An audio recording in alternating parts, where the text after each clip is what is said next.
নিটক চাই থকাৰ বাবে ধন্যবাদ ষ্টুডিঅত মই নিজৰা দিব লাইছো এই মুহূৰ্তৰ এক অত্যন্ত গুৰুত্বপূৰ্ণ খবৰ CRPF কেম্পত ভয়ংকৰ বিস্ফোৰণ আৰু এই বিস্ফোৰণত 3 জনকৈ অসম আৰক্ষী জোৱান আহত হৈছে আৰু আহত 3 জন লোকক চিকিৎসালয়লৈ প্ৰেৰণ কৰিছে আনহাতে 2 জনকৈ লোকক সন্দেহ কৰা হৈছে আৰু 2 জন লোকক আটক কৰিবলৈ সক্ষম হৈছে আৰক্ষী আৰু ইতিমধ্যে আৰক্ষীয়ে ফুটপুছ অব্যাহত ৰাখিছে বুকাঘাটৰ এই ঘটনা সংঘটিত হৈছে এই মুহূৰ্তত সবিস্তাৰে জনাবলৈ যত্ন কৰিছে নিটক চাই থকা প্ৰতিগৰাকী দৰ্শকক জনাবলৈ যত্ন কৰিছে এই মুহূৰ্তৰ এক অত্যন্ত গুৰুত্বপূৰ্ণ খবৰ বুকাঘাটত চাঞ্চল্যকৰ ঘটনা পানবাৰী CRPF কেম্পত ভয়ংকৰ বিস্ফোৰণ হৈছে কেম্পৰ ভিতৰতে গ্ৰেনেড বিস্ফোৰণ সন্দেহ কৰা হৈছে এই বিস্ফোৰণত অসম আৰক্ষীৰ 3 গৰাকীকৈ জোৱান আহত হৈছে আহত জোৱান কেইগৰাকী বুকাঘাট মহকুমা চিকিৎসালয়ত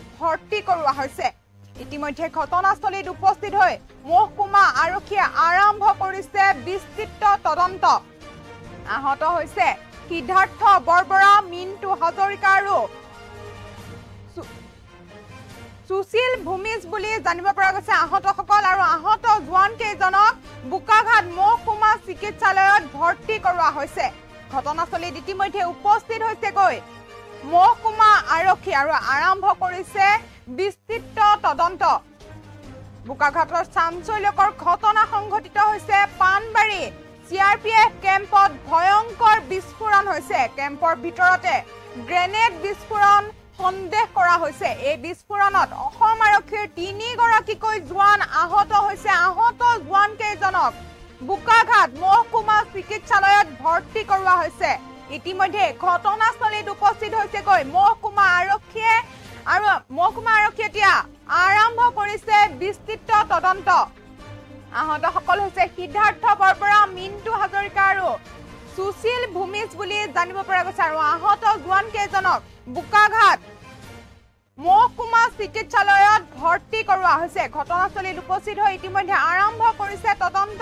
আনহাতে বুকাঘাট পানবাৰীৰ গ্ৰেনেড বিস্ফোৰণৰ সৈতে জড়িত সন্দেহ কৰা হৈছিল 2 জনক আৰু 2 জন লোককে বুকাঘাট আৰক্ষীয়ে আটক কৰিছে 2 জন লোকক এতিয়া 2 জন ব্যক্তিকে গ্ৰেনেড বিস্ফোৰণৰ প্ৰসংগত এতিয়া ফুটপুছৰ বাবে আটক কৰিছে দুকে আৰু ফুটপুছ অব্যাহত ৰাখিছে বুকাঘাটত সংঘটিত হৈছে চাঞ্চল্যকৰ ঘটনা বুকাঘাটৰ পানবাৰী CRPF কেম্পত বিস্ফোৰণৰ ঘটনা সংঘটিত হৈছে কেম্পৰ ভিতৰত গ্ৰেনেড বিস্ফোৰণ সন্দেহ কৰা হৈছে এই বিস্ফোৰণত অসম আৰক্ষীৰ 3 গৰাকীকৈ জোৱান আহত হোৱা বুলি জানিব পৰা গৈছে আহতসকল হৈছে সিদ্ধাৰ্থ বৰবৰা মিন্টু হাজৰিকা আৰু সুশীল ভূমিজ আহত জোৱান কেইজনক বুকাঘাট মহকুমাৰ চিকিৎসালয়ত ভৰ্তি কৰোৱা হৈছে ইতিমধ্যে ঘটনাস্থলীত উপস্থিত হৈ মহকুমা আৰক্ষীয়ে আৰম্ভ কৰিছে তদন্ত বুকাঘাটত সংঘটিত হৈছে চাঞ্চল্যকৰ ঘটনা বুকাঘাটৰ CRPF কেম্পৰ সমীপত গ্ৰেনেড বিস্ফোৰণৰ সন্দেহ কৰা হৈছে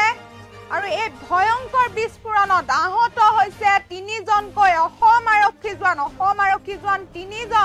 3 জনকৈ অসম আৰক্ষী জোৱান ভয়ংকৰ বিস্ফোৰণত আহত হৈছে চলন্ত বাইকৰ পৰা গ্ৰেনেড নিক্ষেপ কৰাৰ এতিয়া সন্দেহ কৰিছে আৰক্ষীয়ে আহত লোককেইজনক ইতিমধ্যে চিকিৎসালয়ত ভৰ্তি কৰোৱা হৈছে গুৰুতৰভাৱে আহত হৈছে 3 জনকৈ লোক আৰু 3 জন লোককে চিকিৎসালয়ত ভৰ্তি কৰোৱা হৈছে আহতসকল হৈছে সিদ্ধাৰ্থ বৰবৰা সুশীল ভূমিজ আৰু মিন্টু হাজৰিকা বুকাঘাটৰ চাঞ্চল্যকৰ ঘটনা এতিয়া সংঘটিত হৈছে পানবাৰীৰ CRPF কেম্পত ভয়ংকৰ বিস্ফোৰণ হৈছে কেম্পৰ ভিতৰত গ্ৰেনেড বিস্ফোৰণ সন্দেহ কৰা হৈছে এই বিস্ফোৰণত অসম আৰক্ষীৰ 3 গৰাকীকৈ জোৱান আহত হৈছে আহত জোৱান কেইজনক এতিয়া বুকাঘাট মহকুমা চিকিৎসালয়ত ভৰ্তি কৰোৱা হৈছে ইতিমধ্যে ঘটনাস্থলীত উপস্থিত হৈছে গৈ মহকুমা আৰক্ষী আৰু আৰক্ষীয়ে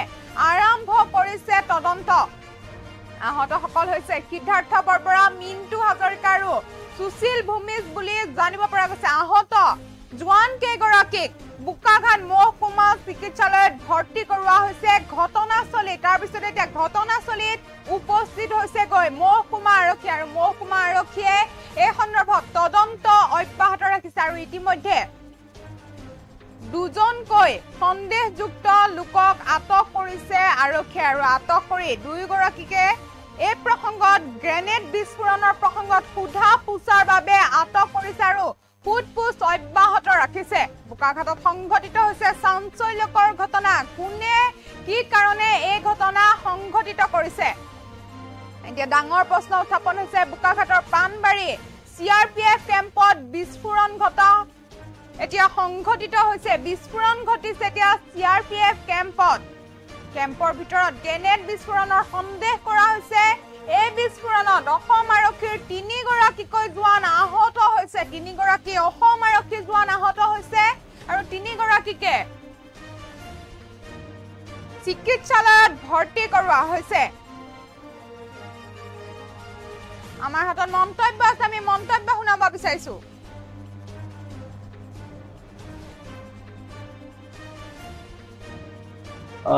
আজি প্ৰায় 8:20 পৰা 8:25 ভিতৰত এইটো পাণবাৰী অৰিজিনেলি CRP কেম্প, কিন্তু এতিয়া CRPF নাই। আমাৰ ইয়াতে 11 বেটেলিয়নৰ এটা প্লেটুন এটা থাকে ডিউটিৰ কাৰণে। প্ৰায় 8:20-25 বজাত এখন বাইক এইফালেদি খুব জোৰেৰে পাৰ হৈ যোৱাৰ আমি খবৰ পাইছোঁ। আৰু ইয়াৰ পাছতে এটা গ্ৰেনেডৰ নিচিনা এটা চাউণ্ড হৈছে।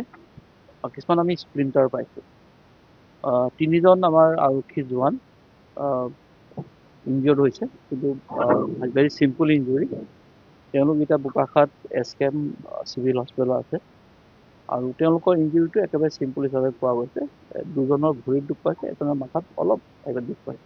কিছুমান আমি স্প্লিণ্টাৰ পাইছোঁ আৰু এতিয়ালৈকে প্ৰাথমিক তদন্ত অৱস্থাত আমি ছাছপেক্টেড কিছুমান বস্তু পাইছোঁ। এতিয়ালৈকে আমি এক্সট্ৰিমিষ্ট এংগলটো আমি পোৱা নাই।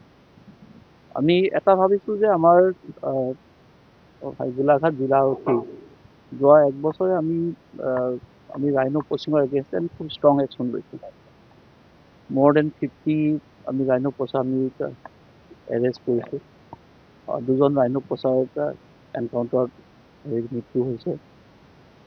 11টাতকৈ বেছি আৰ্মছ ৰিকভাৰ হৈছে, including 1 AK-47 and 1 AK-56। Plus আমাৰ যিবিলাক একশ্যন ড্ৰাগছৰ এগেইনষ্টে খুব ষ্ট্ৰংলি হৈ আছে। আমি ভাবিছোঁ যে আউট অফ ফ্ৰাষ্ট্ৰেশ্যন তেওঁলোকে হয়তো সেইটো কাম কৰিব পাৰে। এতিয়ালৈকে আমি চিয়'ৰ নহয়, কাৰণ আমি যোৱা প্ৰায় 1.5 বছৰমানত 10টাতকৈ বেছি আমি ৰাইনো পচিঙৰ এটেম্প আমি ফইল কৰিবলৈ আমি সক্ষম হৈছোঁ। ত' আউট অফ ফ্ৰাষ্ট্ৰেশ্যন সেইটো কৰাৰ এটা চান্স আছে। কিছুমান ছাছপেক্ট, 2টা ছাছপেক্ট আমাৰ চকুলৈ আহিছে আৰু আমি তেওঁলোকৰ আগেষ্টে ষ্ট্ৰং একশ্যন ল'ম। তেওঁলোকেও মানে গম পাব যে আৰক্ষীৰ বিৰুদ্ধে যদি কিবা তেওঁলোকে এনেকুৱা ধৰণৰ তেওঁলোকে এটেম্প কৰে, যে আমি এজ পাৰ ল ষ্ট্ৰংগেষ্ট একশ্যন আমি তেনেকুৱা এগেইনষ্টে ল'ম এণ্ড উইল ফাইণ্ড আউট। যোৱাবাৰ যেনেকৈ প্ৰত্যেকটো ইয়াতে যিমানবিলাক ক্ৰাইম হৈছে, আমি প্ৰত্যেকটো ক্ৰাইমেই খুব সোনকালে 2 দিন 3 দিন বা 7 দিন 10 দিনৰ ভিতৰতে আমি এইটো আমি তদন্ত কৰি উলিয়াবলৈ সক্ষম হৈছোঁ। এইটো মানে ছেইম হ'ব, আমি এইটো উলিয়াম আৰু দোষীক আমি উচিত লিগেল যিটো শাস্তি আমি এইটো শাস্তি দিম। গ্ৰেনেডটো পোৱাৰ চান্স মেক্সিমাম, কাৰণ আমি স্প্লিণ্টাৰ পাইছোঁ। অভিযান চলি আছে। আমি প্ৰথমতে যিফালে যোৱা বুলি আমি ভাবিছিলোঁ কাৰ্বি আংলঙৰ ফালে, এইফালে দৰামৰা যায়, দৰামৰা একদম ওচৰতে, সেইফালৰ পৰাও আকৌ মুভ কৰিছে, আকৌ বেলেগ ফালে গৈছে। অলপ পিছতে আমি এটা ভাল খবৰ পাব লাগে, সেই বাইকখন আমি সেইটো পাই যাম অলপ পিছতে। আৰু অলপ আইডেণ্টিফাই হ'লে আমি আপোনালোকক আমি ইন ডিটেইল জনাম। সংগঠন কোনো জড়িত নহয়, এতিয়ালৈকে আমি কোনো এক্সট্ৰিমিষ্ট এংগলটো আমি একেবাৰে পোৱা নাই। আমাৰ সন্দেহ যে আউট অফ ফ্ৰাষ্ট্ৰেশ্যন তেওঁলোকে কৰিব পাৰে, ড্ৰাগছো কৰিব পাৰে, বা যিবিলাক আপোনাৰ ক্ৰিমিনেল আছে সিহঁতে আউট অফ ফ্ৰাষ্ট্ৰেশ্যন এইটো মানে পুলিচৰ পৰা একশ্যন ল'বৰ কাৰণে চেষ্টা কৰিছে। সেই এংগুলটো আমি পোৱা নাই, আমি গোটেইবিলাক এংগুলে চাই আছোঁ। এতিয়া ৰিচেণ্টলি দেখোন আপোনালোকে জানে যে মানে ৰুকমকসমূহ এৰেষ্ট হৈছে।